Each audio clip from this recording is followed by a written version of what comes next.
একজন ব্যবসায়ী সারাদিন নিজের কর্মই করে যায়, তাও শান্তিতে ঘুমোতে পারে না। কিন্তু অন্যদিকে একজন পুরোহিত যে সারাক্ষণ ঈশ্বরের ধ্যান করে, রুক্ষ শুষ্ক খাবার খায়, সে প্রতি রাতে শান্তিতে ঘুমোতে পারে। এর অর্থ কি এটাই যে সকল মানুষ নিজের সকল কর্ম ছেড়ে তার সম্পূর্ণ সময় ঈশ্বরকে সমর্পণ করবে? না, এই সংসার তো ঈশ্বর দ্বারাই সৃষ্ট, সেই জন্য একে চলমান রাখাও ধর্ম।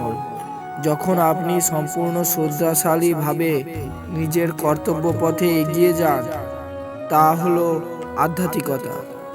সেই জন্য এখন থেকে আপনি যা করবেন নিজের জন্য নয়, এই সংসারের জন্য করুন।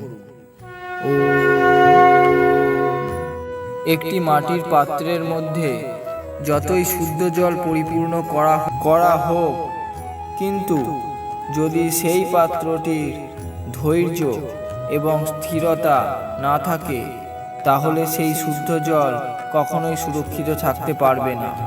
ঠিক সেরকমই ব্যক্তি যতই জ্ঞানী হোক না কেন, যতই বিত্তবান হোক না কেন, যদি তার মধ্যে কৃতজ্ঞতা আর পরোপকারের ভাবনা থাকে, তাহলে সব কিছু ব্যর্থ।